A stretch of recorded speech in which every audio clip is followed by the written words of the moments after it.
Good morning, Your Highness. The last time we spoke, you talked about the criticality of Finima. The term criticality of Finima, can you break it down? So when we talk about Finima is critical, particularly in the area she finds herself and with the activities of operations from time immemorial. The Portuguese explorers, the European explorers, they find Finima position critical and was very favorable for the trade then. Even now, the oil and gas industry find the location so favorable for the oil and gas industry. And so, in our movement from the ancestral home, the old Finima, to new Finima, there are a lot that happened. The juicy promises of what is expected to be in a new place called New Finima. Was made what made our people to yield. Like the promised land. So NMPC was then the forerunner of NLNG. And they started a new place of our own that we direct them to. And the project New Finima started. But at a point, the shareholders of the NLNG, like they are in a haste to move us out. Yes, we accepted that we will go, but there are basic infrastructures. Municipal must be in place, conditions for human existence or resettlement. Those things are not in place, And we insisted that all those things must be in place before.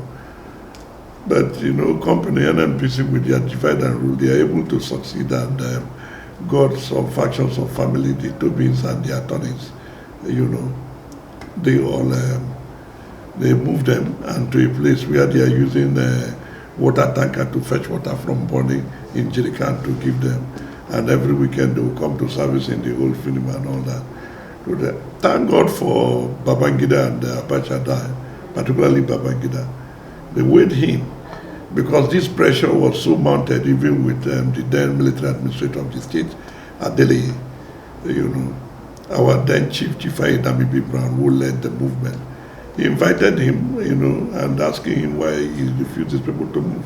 Told him they can't move because that's not the agreement. The basic infrastructure has to be in place. He tried to rubbish him, but the then chief went to make press conference and then equally present at those days.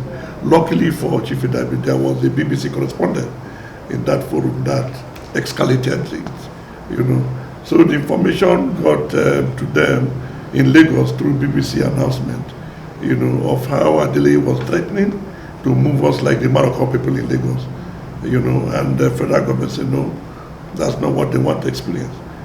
So they now have to call Somina Dagogo Jack then, who was the deputy to Adele, to intervene, So they also, the federal government also sees our criticality. Because what more can be done than people abandoning their ancestral home and all the economic means of livelihood? That's what we call critical stakeholders. So meaning Finima was also critical to Nigeria's economic well-being. Yes. That they had to relocate Finima and had to do all that it takes. Yes. But this story has always been told from the other side, the government, the media. This maybe too many words. Let's hear it from the Finima side. What actually happened before you eventually moved? Did they stop moving the water by jerrycans? No, Babangida and Babangida particularly have to instruct NMPC, you don't move them like Morocco people. Give them another more than 1 year. So we are in all Finima, we didn't move. And so at the time, our brothers in Buoye were supporting the few Tobins and attorneys that when they heard about that, they too were disappointed. Because the federal government under Babangida leadership then also saw really that these are critical part of our development. So you don't brush them aside like that. So they gave us additional 1 year, and before we came celebrating, because there are roads, drainages, a lot of 20 feet containerized caterpillar generators, all in place to make sure that there is 247 line. BUC was not in place then. BUC was not in place. You know, that time Shell was powering Buoye, only Buoye town. We were powered with different 20 feet containerized caterpillar generator, evenly distributed, you know, in Finima. You know, so that's criticality. Now you talk about criticality again. When we came, employment bureau kicked off from Finima, and eventually say centralized. The argument was decentralized or centralized. Again, some of our dissidents here say centralized. Okay, centralized. So when you centralize, Finima was like undermined. You know, we leave here to Buoye to go look for work. It doesn't work like that. That's why I wanted to come in, because you said you came to Finima celebrating. Yeah. But recently there has been that exclamation of not being accommodated, not being included in things. And do you actually think that Finima is being undermined?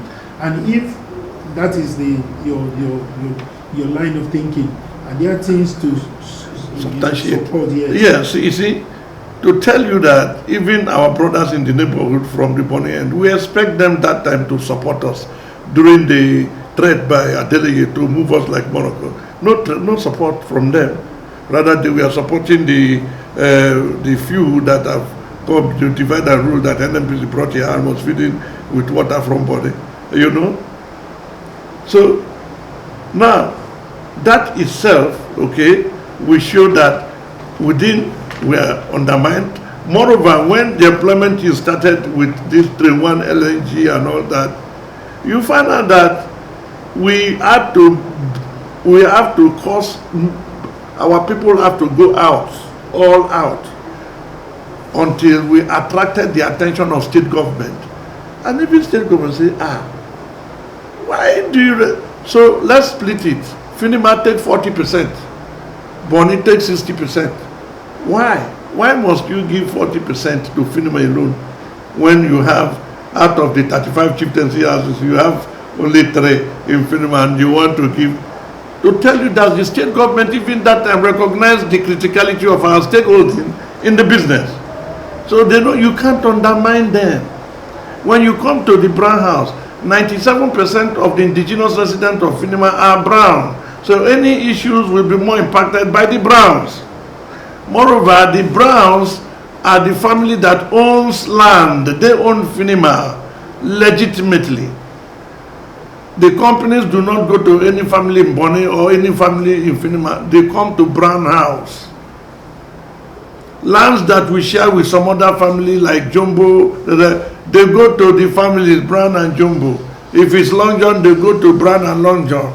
If it is Brown alone, for instance, BRT, the ExxonMobil NGL extraction plant, is inside Finima, so it's an exclusive Browns deal. The TSKJ camp is an exclusively Browns deal. The new workers camp is an exclusive Browns deal. So sometimes when people ask in our brotherhood, in the neighborhood, they say, why Brown? Brown House are the major stakeholders in Finima. Then when you talk of the criticality, they are the people critical, because they constitute 97% of the indigenous residents of Finima. See where we are coming from. Okay, now still following up on that criticality line of thoughts. Now, a lot of this company, NLNG, Mobile, all of them came. Shouldn't we be celebrating their coming? Yeah, we ought to celebrate their coming. You know, sometimes when the narrative is not straight, a Buoye family owns land. And so when they come in and the Buoye Chiefs Council, for instance, want to present a picture that everything centers in Buoye, forget about any other person. And so you create that impression to the company, and when you create that impression, yes, you are larger, and the company tend to, some of them that knows their right from their left stood. There are what we call corporate separateness. There's a way you would treat the landlord as your landlord, different from treating the entire Buoye as a whole. Make sure that you carry them along in things that do with corporate social responsibility, everybody. But there are certain things, the landlord and tenant relationship is different from that other CSR relationship. So in effect, you're saying that we've not, in Buoye, the people of Buoye have not been able to, revel, celebrate, enjoy the gains of this industrial exposure by the coming of these companies, because the engagement with them has not been properly managed. Yeah, the engagement has not been properly managed, actually, because you see the type of leadership, it takes leadership to be able to set things in the right perspective. If you don't have the right leadership, things go this way. When you get the right leadership, you'll be able to separate the chaff from, the real thing, That's key. Leadership instability in Buoye. There's a gross leadership instability in Buoye. For us, we are advantaged to have worked with some of these IOC. We know the way they operate. And so, when we decide to engage them, we engage them by their standards, and to make sure that when they are going outside their standard, we call them to order. If you bring somebody who do not understand how this company operates and all that, it's a problem. They will rather choose a standard for them just for their economic benefit. They will not be able to. That's part of what we are talking about, Finima resettlement. Our resettlement is involuntary, because it's involuntary in the sense that Finima people do not at any point say they want to relocate. It is because of the economic benefit of the country. They say, move, we will properly resettle you. Now, one question. Is our resettlement compliance with global standard? No. Do we still have issues of resettlement since we came 30 years ago? Yes. We still have what is called IDP in Finima, internally displaced persons, who are still paying rent in Finima in their own land, because the standard that was used, if your father built 10 rooms mod house, they won't give in 10 rooms, they will give in 3 rooms. It means you are displacing people. So these are some of the IDPs we have. So there are a lot of outstanding resettlement issues we are still grappling with NLNG. So these are some of the things that... Okay, let's talk briefly about, let's talk about 27. Officially, 27 has done 30%. And we know that before 27 kicked off, the NLNG, being the owner of the project, brought their contractors, the EPC contractors, SCDJV, to meet with the Brown House on behalf of the Finima people. Now, we wouldn't know what was discussed, what agreements we are, what understandings we are reached in that meeting. But having done 30%, looking back, can you actually say that Finima community has benefited from that project? Let me start this way. Buoye generally have not benefited nothing in this 30% completion. Buoye generally. Yes, that the purpose of bringing them to properly, show their landlord, okay, is part of their license to operate. It is part of their obligatory responsibility. At that point, I was in that meeting when we say, look, in Finima, we have the FCTC, our local content management, the committee that represents local content for Finima. In that FCTC, all the families are represented, the Brown, Tobin, in anything in Finima, you see all the families are represented. If you go to FDC, the Finima Development Committee, all the families are represented. If you go to FYC, the Finima Youth Congress, all the families. If you go to FIWA, all the family, anything Finima, we ensure that all the family are duly represented. You know, and we handed over FCDC to SIPEM and the WHO there in that meeting. And today, the same SIPEM are pretending as if they wouldn't do anything. So because the right set of engagements and engagement has not been, the relationship that we, Bonny generally need to put in place in order to benefit maximally, you know, it's not there. You can imagine, I read somewhere when say MOU was not properly done. It was based on MOU that was done 10 or 20 years ago, blah, blah, blah. Are we sleeping? Bonny has resource people. Finima will have resource people. People that have mingled with the oil and gas industry that will pull together in order to maximize our benefit from Train 7. We are not doing that. Everybody is just running after what he will manage to extract for himself. You won't get it. You won't get it right. If you look at the big picture, like the broom come together, then we can consolidate to acquire more. But when we begin to fragmentize in single brooms, they will break us. You know, so I think it's all about leadership. When the leadership is not there, we will stand to lose a lot of this. Tell me, if I'm looking robust in the benefit of the Train 7 for Bonny people, our fabrication will not go to Lagos. We will fight it out here to know that fabrication, we have a lot of fabrication here in Port Harcourt, Aka Base and a lot of Transamadi has. At least that will benefit the Rivers people. Bonny people too are in Rivers State, so they will benefit too. So how do you take it to Lagos at Snake Island? Have you been to Snake Island? A lot of project is going on. A lot of activity. When you go, you see that there is activity level. Where is that activity? Train 7 project in Bonny. Can't we open up a fabrication here? Bring the guys in fabrication here in Port Harcourt. Finima, we are ready to open up a space for them. We have the land, dry land. And they bring all that it takes for a fabrication yard and to say we'll put it in place. Now Bonny people go benefit that. Okay, now, one of the things you said that was key was that Bonny as a whole, and Finima in particular, has not benefited from the Train 7, even though we've done 30%.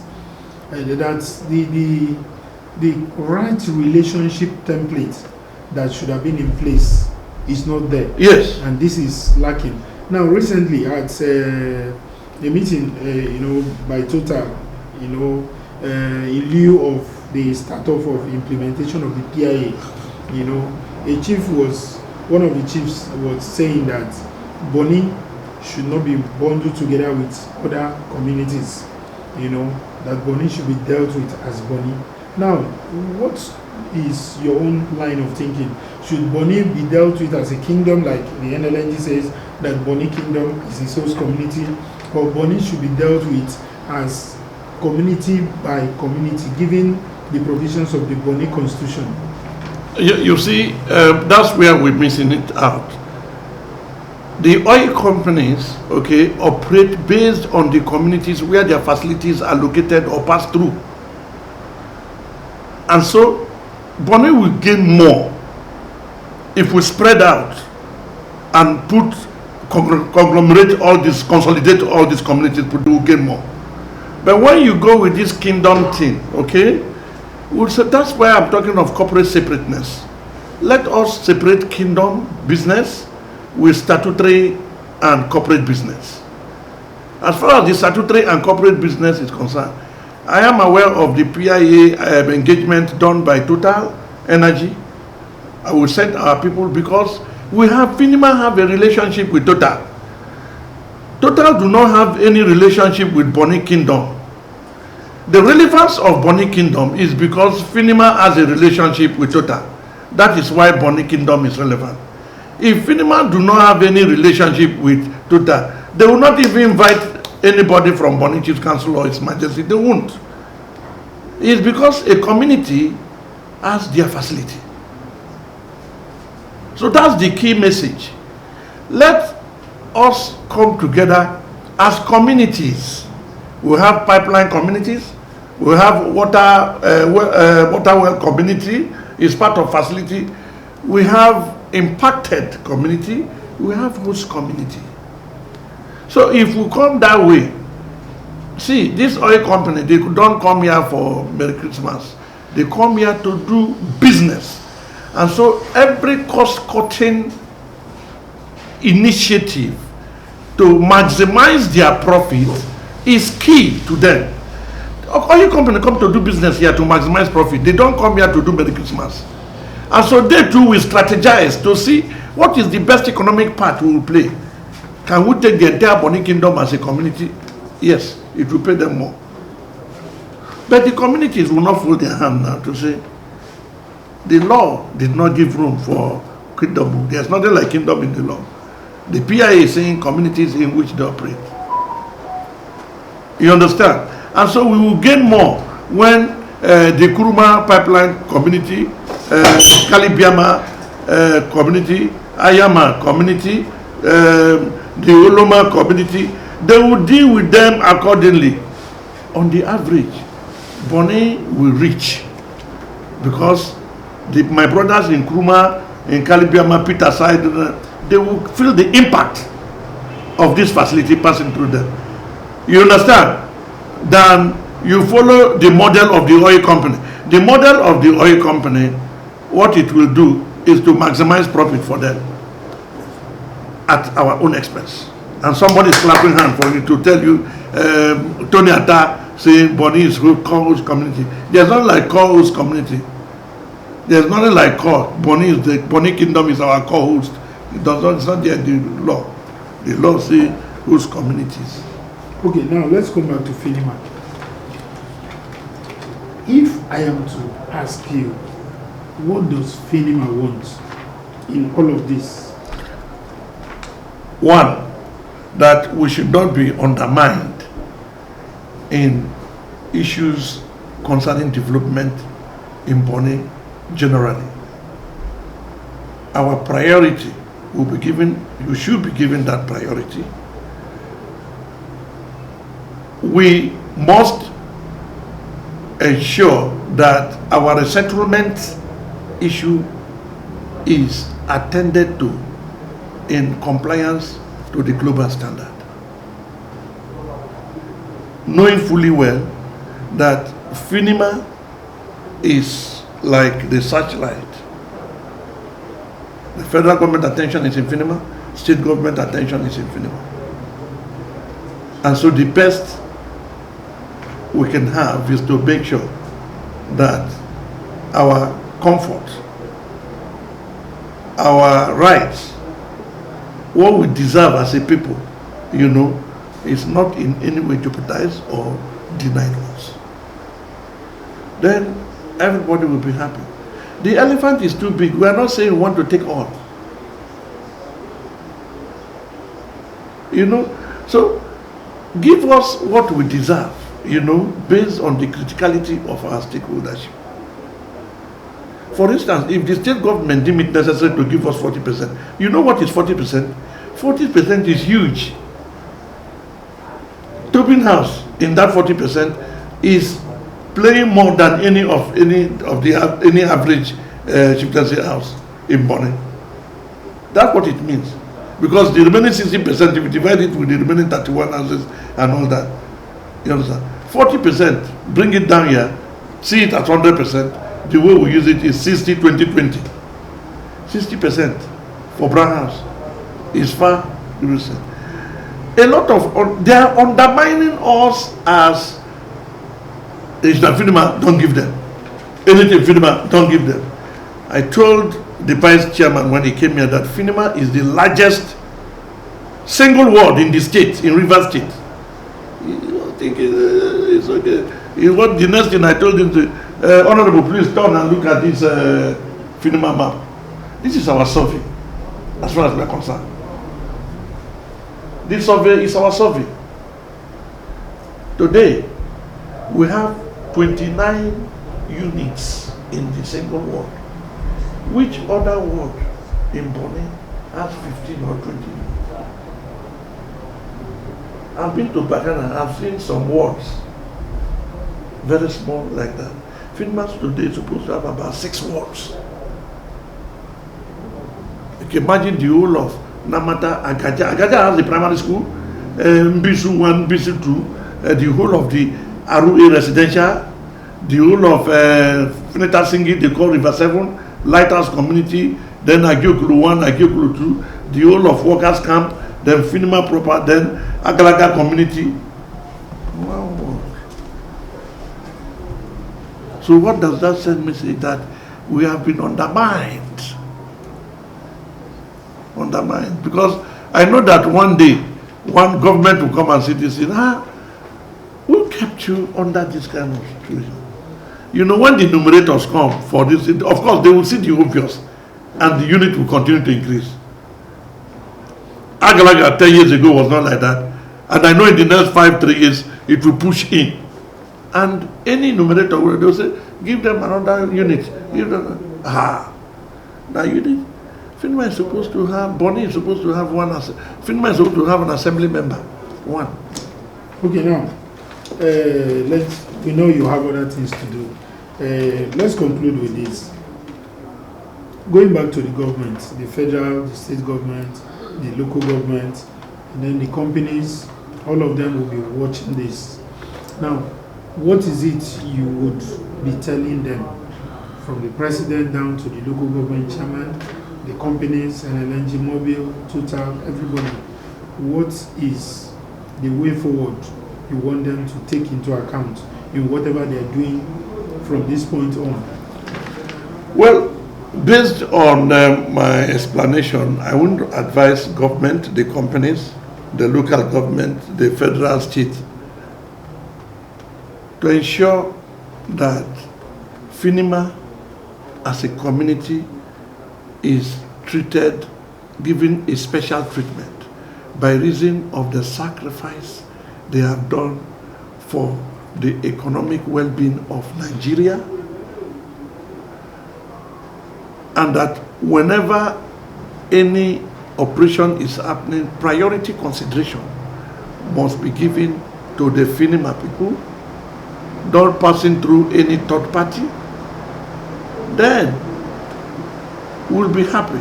Our children too will be happy to know that their fathers have not taken any wrong decision in this movement. You know, just to make sure that what we deserve and the priority consideration that ought to be given based on our criticality, you know, in the equation, is given the right place. Thank you very much. Thank you.